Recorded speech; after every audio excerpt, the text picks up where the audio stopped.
Welcome to Rants TV, Travel and Events.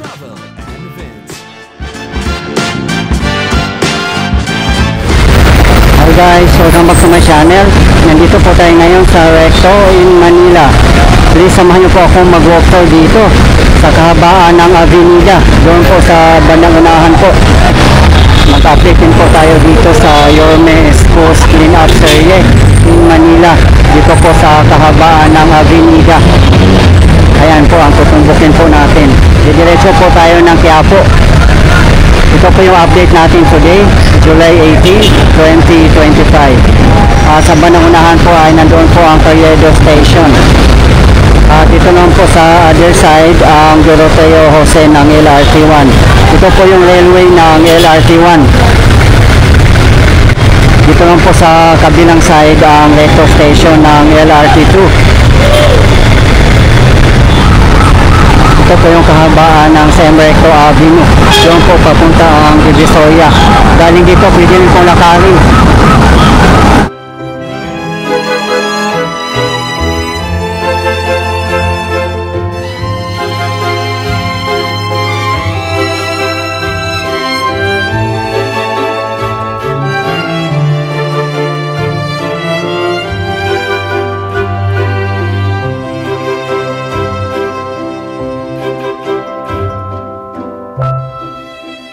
Ayan po ang Recto Station ng LRT2.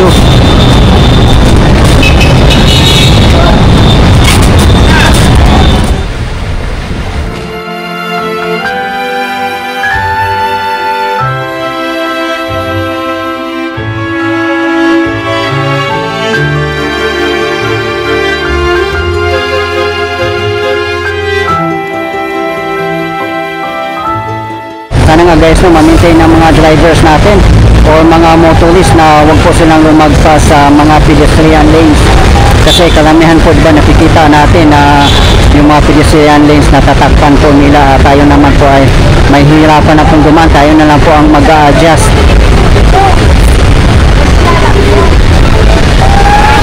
Ayan o, katulad po dyan nakahalang yung tok-tok.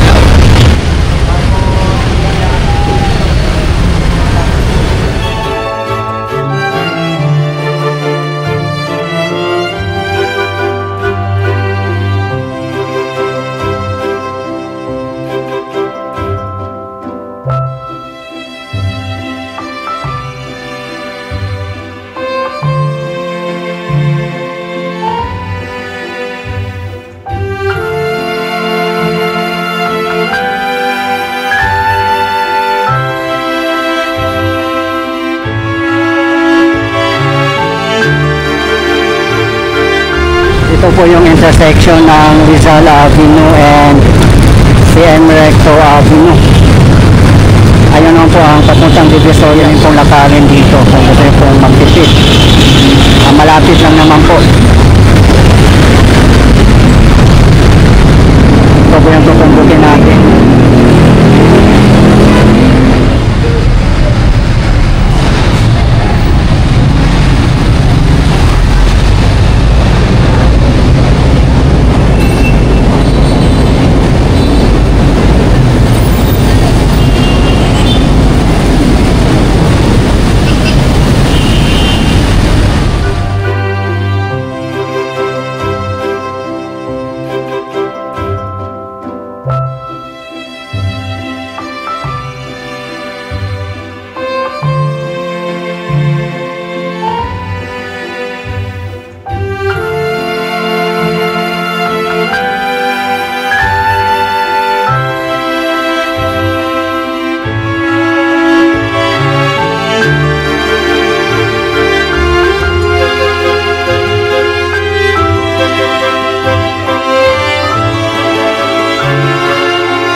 sobrang busy din dito na area. Dami yung mga tao dito sa mga sidewalk. Kasi nga din, maulan-ulan po. Dito naman na side, wala namang mga vendors sa ngayon.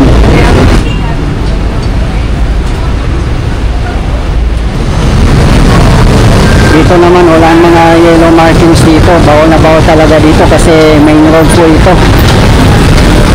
At kung may mga vendors man dito, yung mga ano lang talaga, nasa tabi-tabi lang.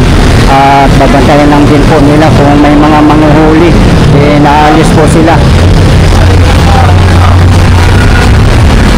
Ngayon dito yung papagawa ng mga certificates, wala ngayon eh. Marami pong paggawa ng mga picking certificate dito. Ngayon po wala po akong nakita kahit isa.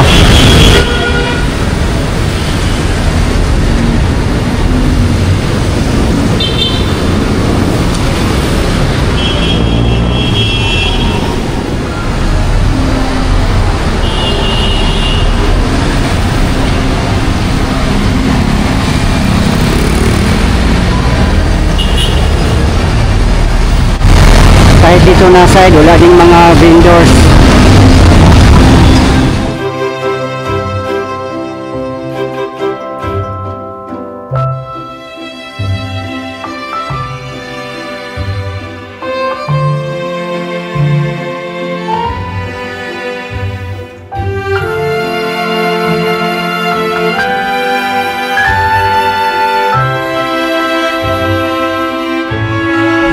Time check, 3 PM local time. Dito na side, hindi naman ganun pa crowded. At maulan-ulan nga.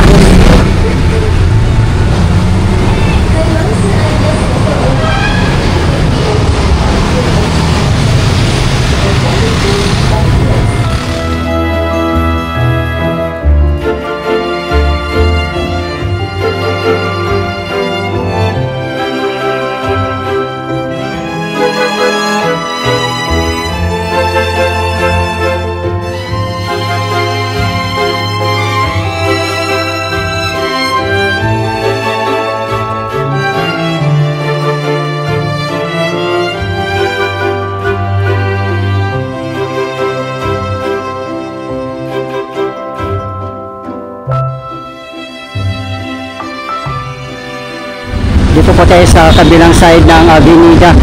Ayan dito, quiet naman po dito. Wala po akong nakitang mga vendors dito. Dahil nga din po maulan-ulan. Ayan po sa tapat natin ang Gonzalo Puyat Avenue. Ayan. Ito po yung kahabaan ng Gonzalo Puyat. Papunta po doon ang Quiapo. At ito po yung tutumbukin natin.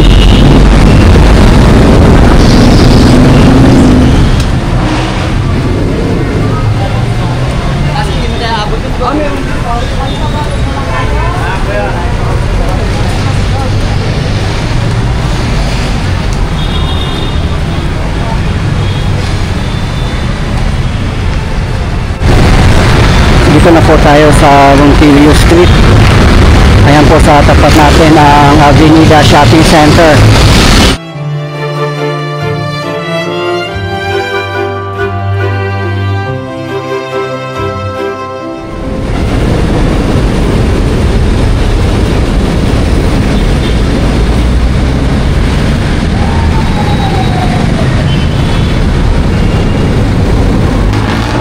Ito naman po ang kahabaan ng Ronquillo Street.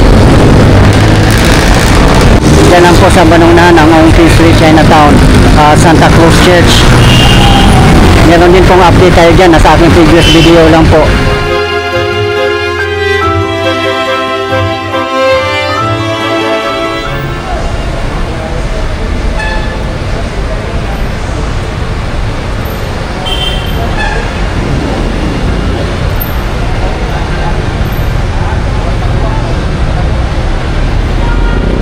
Ayan na po ang Carriedo Station ng LRT1.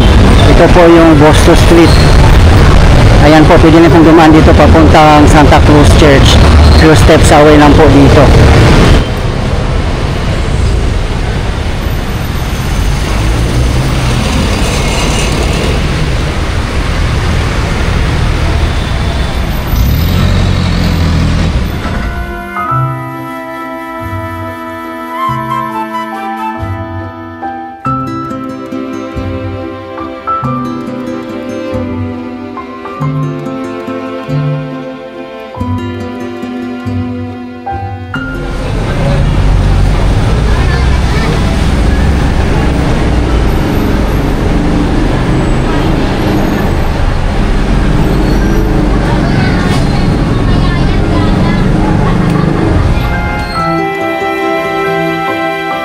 ilalim ng Carriedo Station.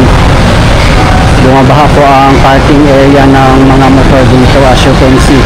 At meron din po mga pailan-ilan na sasakyan. So double parking po dito na side.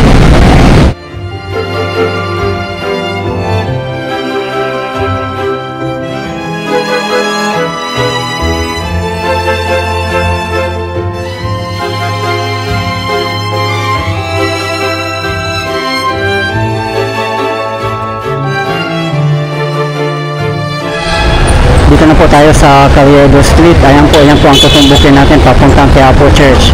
Ayan po sa tapat natin ang Isitan.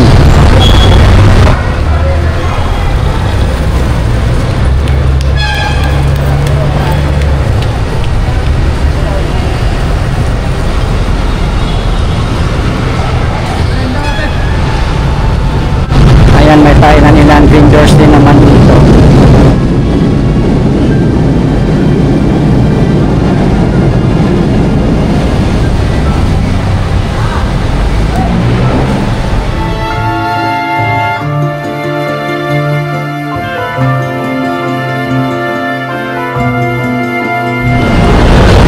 Tumbukin po natin itong Carriedo Street at ang dulo po nito ay Quiapo Church.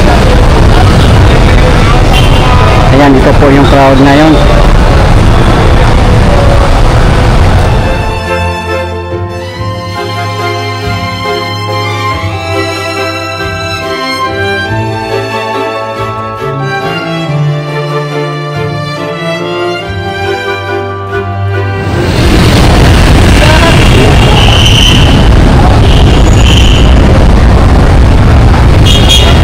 Ayan po, kahit maulan naman, organized at malinis naman po dito. Talagang nami-maintain po ang mga kondisyones dito na huwag lumagpas sa yellow lines.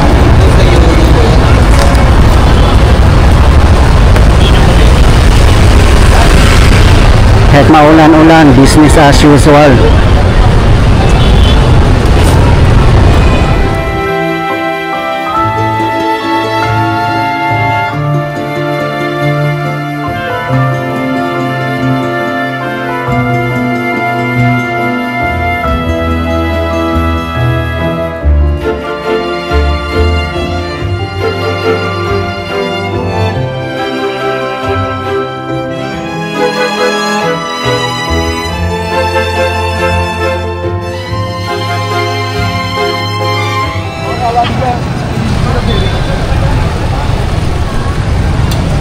Sabi muna.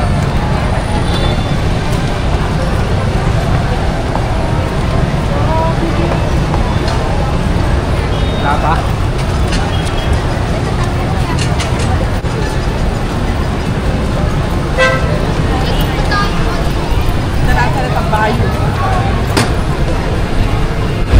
Buti na lang abon-ambon lang guys, kahit walang payong pwede.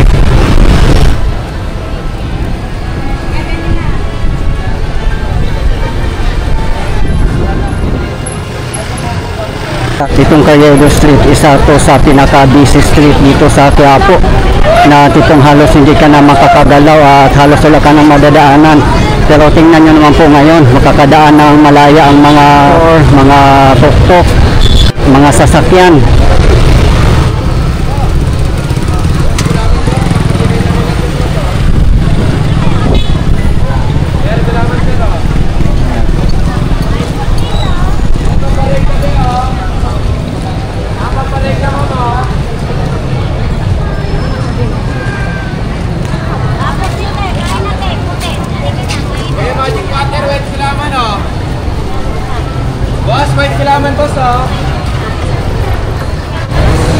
At meron nga palang Carriedo Center dito at Plaza Miranda na hindi ko po ito napansin dati kasi nga po hindi mo na makikita kung anong meron po dito. Ngayon po talaga ma-appreciate mo na po ang beauty dito sa Quiapo kasi malinis at organized na po dahil kay Yorme. At sana nga po tuloy-tuloy na po na ganito.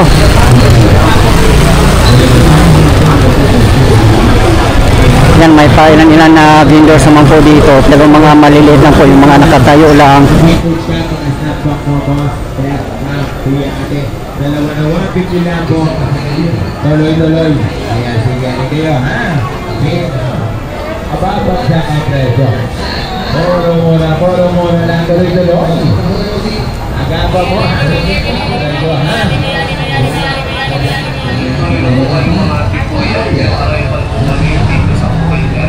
Ayan na po ang Quiapo Church.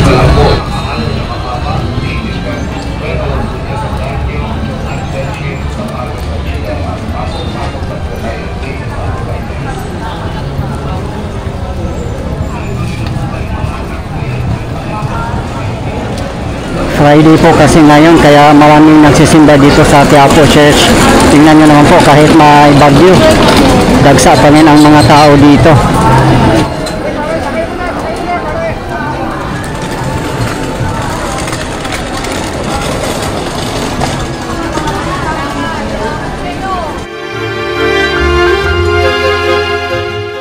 Nasa labas na nga po ang ibang mga deboto.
Lalo na area dito dati, hanggang siksikan po dito.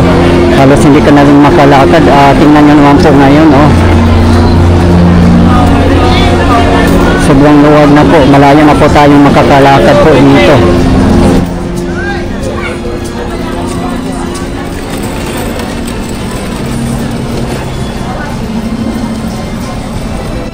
Ayan, dito na po tayo sa Plaza Miranda. Dito naman may mga pailan nilang vendors dito, pero sisitahin din po sila pag makikita sila ng mga marshal o mga pulis. Sa kapulihan niya ang karangalan sa ating kapakinabangan at sa buong sambayanan niyang banal. Ama naming lumikha sa ikapagpapatawad ng mga kasalanan, maganap nawa ang pag-aakit ito. Nasa dapanan ng krus sa isang pumawi sa kasalanan ng lupa. Pasalamatan natin ang Panginoong ating Diyos. Sarapat na siya ay pasalamat. Ama naming makapangyarihan, sa punong kahoy na tukuwang ang kamatayan, sa kahoy ng krus, itinangkal ang pagkabuhay. Sa punong kahoy na naig ang sumuhay sa iyo, sa kahoy ng krus, sa ilagay ng masunurin anak mo. Kaya kayo sana mga anghel na nagsisiawit ng papuri sa iyo, ang walang bumpay sa kalangitan.